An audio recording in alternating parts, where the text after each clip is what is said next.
থেকে মা বাবা কারো আদর পাই নাই, সেই রকমই একটা মানুষ যে হয়তো আমরা আপন করে নিতে পারবে। আসসালামু আলাইকুম সুপ্রিয় দর্শক শ্রোতা বন্ধুরা, আপনারা যে যেখান থেকে আমাদের এই ভিডিওটি দেখছেন সকলকে আন্তরিক শুভেচ্ছা জানিয়ে শুরু করছি আমাদের আজকের এই ভিডিও প্রোগ্রামটি। দেখতে পাচ্ছেন ক্যামেরার সামনে নিয়ে এসেছি এক সুন্দরী আপুকে, তার কথাগুলো আপনাদের সামনে তুলে ধরবো। চলুন এই সুন্দরী সুদর্শন আপুটির সাথে কথা বলে আসি। আসসালামু আলাইকুম আপু। ওয়ালাইকুম আসসালাম। কেমন আছেন আপনি? আলহামদুলিল্লাহ ভালো আছি। আপনার নাম কি আপু? আমার নাম স্বপ্না। স্বপ্না? কোথায় থাকেন স্বপ্না আপু? আমার দেশের বাড়ি নাটোরে, আমি থাকি ঢাকাতে। ঢাকাতে কার সাথে থাকেন? আমার বয়স্ক দাদি আছে। আচ্ছা। আমার ছোট একটা ভাই আছে, 6 বছরের বয়স। আচ্ছা। আর আপনার বাবা মা? আমার বাবা একটা বিয়ে করে চলে গেছে, তো আমার মার এখানে বিয়ে হয়ে গেছে। তো এখন আপনার বিয়ে শাদী হয় নাই? না, আমার বিয়ে শাদী হয় তো না। এখনো বিয়ে শাদী হয় নাই কেন? বিয়ে শাদী হয় নাই কেন? আমি ছোটবেলা থেকে মা বাবা কারো আদর পাইনি, দাদির কাছে মানুষ হয়েছে, খুব অভাবের সংসার। আচ্ছা আচ্ছা। কাজ করলে মনে করো কাজে যতক্ষণে যাই ততক্ষণে সংসার চলে, কাজে না গেলে না খেয়ে থাকতে হয়। তাই আমার দাদি অসুস্থ হয়ে ঘরে পড়া। এখন আমি চাইতেছি একটা মনের মতো মানুষ পাইলে তার বিয়ে শাদী করে ঘর সংসার করতে। কি রকম হইলে আপনার মনের মতো হবে?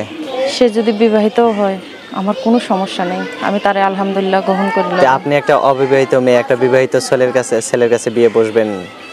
আমি চাইতেছি কি যে মনে করো যে আমার পর্দাভাবে রাখবে, নামাজ কালাম করার তৌফিক করে দেবে। আচ্ছা, দুই বেলা 2 মুঠো ডাল ভাত নুন ভাত যাই খাওয়া, আমি তাতে আলহামদুলিল্লাহ শুকরিয়া। সে বয়স্ক হইলেও সমস্যা নেই, বিবাহিত হইলেও সমস্যা নেই। আচ্ছা আচ্ছা, অসংখ্য ধন্যবাদ আপু। তো আপনার নামটা যেন কি বললেন? আমার নামটা স্বপ্না। স্বপ্না। তো স্বপ্না আপু, আপনার বয়স এখন কত? আমার বয়স 19 বছর। 19 বছর? আচ্ছা। তো এত সুন্দর মানুষ, আপনি প্রেম টেম করেন নাই বা আপনার প্রেমে কেউ পড়ে নাই? না ভাইয়া, প্রেমের তো প্রশ্নই ওঠে না। ছোটবেলা থেকে তো কষ্টে কষ্টেই জীবন গেল। লেখাপড়া করা হয়েছে? আমি আরবি কোরআন শরীফ খতম করছি। আচ্ছা। নামাজ কালাম পড়া হয়? হ্যাঁ ইনশাআল্লাহ নামাজ কালাম। আচ্ছা, অসংখ্য ধন্যবাদ আপু। তো স্বপ্না আপু, আপনাকে যদি কেউ ভিডিও কলে আপনার মুখটা দেখতে চায়, কারণ এখানে তো আপনি মাস্ক পরে আছেন, আপনাকে তো সবাই দেখতে পাচ্ছে না, তো আপনাকে যদি কেউ ভিডিও কলে দেখতে চায় তাহলে কিভাবে দেখবে? দেখতে চাইলে কিভাবে দেখবে? আমার তো বড় মোবাইল নেই, আমার ছোট মোবাইল বাটন সেট। আচ্ছা আচ্ছা। তো কেউ যদি ব্যবস্থা করে দেয় তাহলে দেখতে পারবে তো? হ্যাঁ ইনশাআল্লাহ, এই মুখটা আমি তারই দেখাবো যে আমার বিয়ে শাদী করবে। আচ্ছা আচ্ছা। তো ঠিক আছে। তো এখন আপনার ফোন নাম্বার মুখস্থ আছে না আমি বলবো? ভাইয়া আপনি বলে দেন। আমার সাথে আপনিও বলেন। 018 018 51 51 36 36 28 28 21। 21। হ্যাঁ, এটাই। আচ্ছা দর্শক, আপনাদের উদ্দেশ্যে নাম্বারটা আমি আরেকবার বলি। 018 51 36 28 21। এই নাম্বারটিতে ফোন দিলে এই সুন্দরী মিষ্টি আপুটির সাথে আপনারা কথা বলতে পারবেন। আর কিছু বলবেন আপু?